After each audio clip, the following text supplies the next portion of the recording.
I've made over 10,000 LinkedIn posts over the past 7 years, and combined, they've picked up hundreds of millions of impressions and generated over 7 figures of inbound revenue for myself and my clients. But it wasn't as easy as it sounds. So in this video, I'm gonna go over 40 lessons that I wish I knew when I started 7 years ago, and keep this as actionable as possible so you can leverage LinkedIn to grow and scale your business. First up, make up words. I'm not joking. Coining phrases is a great way for your audience to remember you on social. You'll establish your authority on social media, and you'll also find that your audience and your prospects start to use your language on sales calls. You essentially want to create your own language that your prospects can use, and these don't have to be revolutionary either. So for example, I use the term content funnel a lot when I talk about how to organize your content topics. I'm not the first person to talk about a content funnel, but I've talked about it enough times that almost every time I get on a sales call, someone's either repeating that language back to me when they're explaining what they need, or when I explain our framework, they've already heard it before, so it's familiar and it's easier to sell them. So even if something isn't a brand new idea, framing it or naming it a unique thing is helpful. Second lesson, formats reduce friction. Relying on inspiration to strike every time you sit down to write LinkedIn content is a very dangerous game. I cannot tell you how many times I've sat down in the morning, cup of cold brew in hand, and my mind just goes blank. I'm staring at a blank screen. I don't have an outline. I don't have a topic that I'm going to write about, and I'm just stuck. Writer's block. It's terrible. I'm sure you've experienced that before. Contrast that to sitting down with a list of topics in front of me that I can choose from, or an outline that I've already made. It's a night and day difference in the writing experience. Inspiration is fickle, and you can't rely on it to create your content. You're never going to survive. What you want to do instead is pick 3 to 4 repeatable formats that you can lean on when you sit down to write your content. So for example, I did a case study here on YouTube actually on Adam Robinson's LinkedIn strategy. I was using his name and his notoriety to get attention from his audience, which also happens to be my ideal audience. That's a format that works really well. So if I'm short on inspiration, I can look to another person who's doing content well, use them as a case study subject. There I go. Now I don't have to think of something from scratch. And on that note, the third lesson here is you want to build your content playbook. What I mean by this is a lot of founders are scared to repeat themselves. They have a winning post idea that overperforms their baseline, then they don't want to talk about it for 6 months. That is silly, and I would not recommend doing that. Instead, what you want to do is look for these winners. Your goal is to hunt these down. And when you find them, when you find a hook, an idea, a format that overperforms, add that to your playbook. Lesson number 4 that I wish I knew when I first started, build a content ecosystem. Once you get your founder active on LinkedIn, then you want to expand that effort into other team members. So other members of your C-suite, other members of your founding team. The entire founding team should be active on the platform, and then layer in even more employees. And what you're doing with this is you're creating the feeling that you're everywhere on the platform. It's good enough if you have one founder posting very consistently, so 5 to 7 times per week on LinkedIn. That will get you a lot of the way there. But you know the companies that you can't escape? You go on LinkedIn or any other social platform, and you can't go a few scrolls without seeing them. The way they do this is often by having multiple people posting on their behalf, whether it be their founder, their C-suite, their employees, other influencers. When you have this fully ramped up, someone in your target audience should not be able to go on LinkedIn without seeing something from you or your company. Lesson number 5, use strategic personal content. Your personal interests as a founder humanize you. You don't need to overshare. I'm not saying to vlog your entire life. You don't need to turn into a day in the life entrepreneur bro vlogger. All I'm asking you to do is pick 1 to 3 aspects of your personal life, your personal interests, and work them into your content semi-regularly. For example, you'll often see me talk about fitness, sports. I like reading fiction a lot, like Red Rising. Back here is my favorite sci-fi series or book series of all time. You'll often hear me reference that in my content. I like to travel. I'm going to Spain in a month. And what I find often is a lot of the comments on my YouTube videos, on my LinkedIn posts have to do with the fact that I have Red Rising or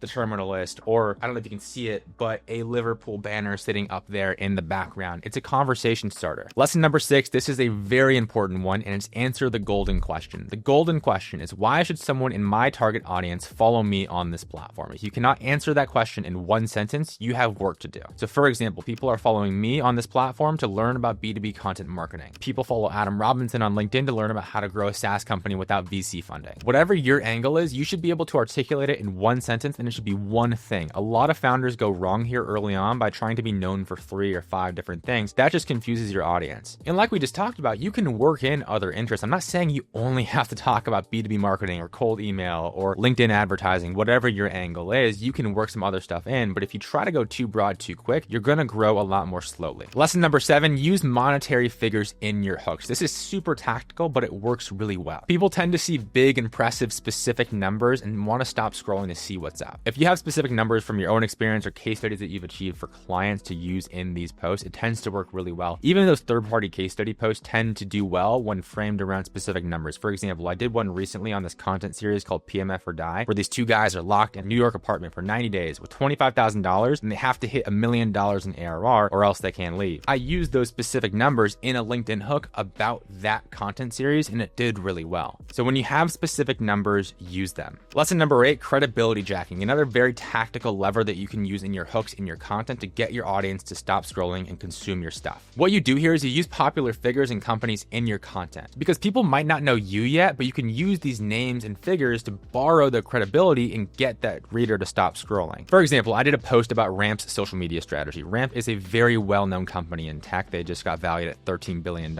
Everyone in my space knows them. So using their name in the hook could help stop the scrolling, get people to read my content and hear my take, and ultimately follow along for more of my stuff. Number 9, this is the classic negativity bias. Humans are wired to pay attention to negativity. Like it or not, it's reality. And you can tastefully use this in your content to get more engagement. Check out this post, for example. Notice how the negative language in the hook can help grab attention without being too over the top. The 10th lesson I have for you is spend more time on your hook than you think you need to. The hook is the first 1 to 3 sentences of your post, and it is by far the most important part of that piece of content. If your hook sucks, your audience is not going to stop and read. Every time you sit down to write a post, write 3 different variations of every hook. I have everyone on my team do this for every single client post. It is a non-negotiable. I can't tell you how many times a great piece of content has gotten buried underneath a bad hook, so spend time on this. Next up, look for templates. There's often patterns in the content that performs well on LinkedIn. Specific hook templates tend to work pretty consistently. For example, I was talking to a $25 million CEO, and this is what he told me style of template went on a generational run recently. Your goal is to find these templates and use them in your content, again, tastefully and in a way that's relevant. Tip number 12, use relevant media when possible. Look, text-only posts can still work. I use them all the time. We use them with our clients, but on average, we're seeing posts with relevant media like IRL photos, graphics, carousels, short-form video perform better. For example, if you're doing a write-up post after an offsite you did with your company, you might want to include a team photo that you took at that offsite. Super simple addition. You likely have it in your camera roll anyway, and adding that along with the text that you're writing up will just make that post perform better. Next up at number 13, I have try a lead magnet post. One content format that's crushing on LinkedIn at the moment is the lead magnet post. Essentially, you give away an asset like a PDF or a video or some sort of long form guide that's relevant to your audience, and the audience gets access to it by commenting or engaging with a specific piece of content. So here's an example on screen right now. Notice how you want to have folks comment a specific term, and then that comment triggers an automation, or you can do this manually. I actually tend to do it manually for our clients and send them that asset. What this will do is it drives engagement on LinkedIn and a ton of visibility, and you can also use this mechanism to collect emails. So one of my favorite use cases for this type of thing is to use it to get newsletter signups. So if I drop a newsletter for myself or my clients, I'll use this format, and then when I deliver the asset to them, I'll send them a link to a landing page where that person can put their email address in. Tip number 14, early engagement matters a lot. The first 60 minutes determine the trajectory of a content piece, and you want to try to maximize the amount of comments and likes you get in that first early window. So if you've got an important post coming up like a fundraising announcement or a product launch or a new case study that's really important, you might want to send the link to that post to a few people on your team, in your immediate network, friends and family, people that can go in and like and comment on that piece of content right after it goes live, just to make sure it gets that early bit of momentum so it can snowball from there. You don't want to do this with every single post. That's a bit overkill, but like it or not, those first 30 to 60 minutes are super important for the overall life cycle of that content. Lesson number 15 I have for you is write for one specific person. Don't write to a group. Like right now, when I'm filming this YouTube video, I'm speaking to you, the individual, the founder who wants to grow on LinkedIn. I'm not speaking to the hypothetical auditorium sitting in front of me. Like the camera right now is you. I want you to treat your LinkedIn content the same way. When you're sitting down to write content or film stuff, speak to one person, and that person should be a very clear depiction of your ICP. Now, 16, and this might arguably be the most important one, is commit to posting on the platform for 6 months. If you're going to post for a month and complain how LinkedIn's not working, I'm sorry, the platform, the channel might not be for you. LinkedIn can change the course of your business, but not if you post for a month and then dip when you're not getting any traction. Consistency with showing up on the timeline builds the trust with your audience to get the results that you're after. Lesson number 17 here is build a balanced content funnel. You'll want a mix of top of funnel, middle of funnel, and bottom of funnel content in your overall content strategy. This way you'll both grow your distribution, so get in front of net new people and fill that room full of people that you can sell to, and convert or sell the people in that room to ultimately demo your product or sign up for your product product. A lot of times I'll see founders either go too far in the bottom of funnel direction or too far in the top of funnel direction where they're chasing vanity metrics. Both mistakes aren't helpful. You want the appropriate balance of top, middle, and bottom of funnel content across your entire content mix. Tip number 18, post 5 times per week if you're serious about getting distribution. No, it's not too much. No, you're not going to know your audience. No, you're not going to run out of things to say. I've heard it all. Trust me, every single founder who's terrified of posting 5 times per week actually does need to be posting 5 times per week. If you're using LinkedIn as a way to get leads for your startup, posting 1 time per week or twice per week is not going to cut it. You might be able to get away with 3 times per week, but really, if you're serious about this, 5 times per week or more is what I would recommend. What you need to understand is consistency and reputation reinforce your status as an authority in your category. If you're only posting 1 time per week, you're only getting in front of your audience 1 time per week. Another thing worth noting, if you're posting more times per week, you're getting more data points. You're getting a better understanding of what works, so that way you can iterate on your content faster and get results faster. Next up at 19, we've got look for content market fit. Founders who struggle on LinkedIn tend to not have CMF. Here's how to know if you've got it. There are 3 pieces. 1 is the topic relevant to your product. 2 is the topic relevant to your target audience. Is it something they care about? And 3 is the topic something that you have credibility in as a founder. So for example, I'm an expert in B2B content. I'm not going to talk to you about B2B sales or B2B paid media. You want to have an overlap of these 3 pillars, and that middle spot on the 3-part Venn diagram is where you want your content to lie. You want it to be something that's relevant to your product, because again, we don't want to just build an audience full of vanity metrics and vanity follows. You want it to be something that's relevant to your target audience for that same reason, and you need that credibility for those people in your target audience to trust you in the first place. Lesson number 20, I wish I understood this earlier, and I'm still trying to learn this one, but it's pick the content format that works for you. I'm a writer. I love writing. That's what I love to do. I'm pushing myself a little bit out of my comfort zone with long form video. I can tolerate long form video. Short form video, the whole like vertical thing that's happening right now, I don't love it. Honestly, when I go too hard in that direction, I burn out. So I know that it's not really going to be a pillar in my content strategy. My point and my plea to you is pick a content format you can stick with, whether it's written, whether it's video, whether it's visual, because like we talked about earlier, that consistency is the ultimate differentiator. Tip number 21, chase customers, not clout. If you're here watching this, there's a decent chance you're building a software business or some other B2B service business. You don't need a massive audience. You're not selling to the masses. And the good news is you don't need to be an influencer to grow your business with content. Use LinkedIn to get in front of the right people that actually have the budget to buy your product, and leave the clout chasing to the Instagram influencers. That said, tip number 22, you should not pitch in every post. A lot of founders will hear chase customers, not clout, and just start spamming product demos and hard CTAs in every single piece of content they publish. This is also wrong, just for a different reason. Instead, you want to position yourself as the go-to resource for your ICP. You do that by posting valuable content day in and day out. Once you build that goodwill, and like I said earlier, you fill that room full of people that are in your target audience, then you can sell to them. Next up, tip number 23, focus on founder-led content first. If you've seen any of my other videos, you already know this, but founder content tends to be performing better than company content at this point in time. That might change. I don't think it will, but it might. People want to follow people. It's the easier way to build trust, especially as an earlier stage company where you don't have brand recognition. And even larger companies like Airbnb and Shopify and others are leaning more into their founder for direct comms with their audience. So don't fall into the trap of posting into the void from your company account and wondering why LinkedIn doesn't work for you. Just post from your account as the founder. It'll work way better. Lesson number 24, super tactical here, but make sure your link in bio is going to the right place. A lot of times when people are posting on LinkedIn, they don't even have this basic stuff set up. All you want to do with this is make sure that link is going to the next logical step in your funnel. So for me, it's my newsletter. I'm not going to a hard demo or a book a call page. I'm going to my newsletter. That's the next step down in my funnel. For you, if you're selling a software product, it's likely going to be either a demo booking page, just your home page, or if you have a lead magnet or a newsletter, you can also direct your traffic there. But you want to make sure to have that link in bio set up, both in the main link in bio and then also the button next to your profile that actually shows up when people are scrolling on the feed. And kind of related here is tip number 25, use your featured links. So on your bio, you have your main link in bio, but you also have up to, I think, 5 or 7 featured links. I wouldn't use all 5 or 7. I would go with 1 to 2 featured links. Again, what is that next step in the funnel? So oftentimes I like having 2 links here. One is going to be to either a demo page or a lead magnet, whatever that next step is. And then the second one is going to be a case study or some sort of social proof that shows a result that you've gotten for a client or a customer. Because what this will do is it, one, gives the customer the obvious next step, and two, if they're kind of on the fence or they're on your profile from a piece of content they saw from you, but they're not super convinced, they don't know what your product does, that case study gives them an immediate, at a glance idea of what you do for people and helps build social proof. And next up at tip number 26, with those featured links, you want to use imagery to increase the click-through rate on those links. You can kind of treat this like a YouTube thumbnail. YouTubers like myself will use thumbnails to support their title. There's a visual component that goes along with the text of the title. You can use the strategy on your featured links to increase the click-through rate and increase the amount of people that are coming to your profile and moving on to that next step in the funnel. So if you look at my profile, you'll see this in action. So if you go here, look at how I have the featured link going to my newsletter and then also to Bluecast, my software, and these visuals add some social proof. So join 22,000 B2B marketers who read social files.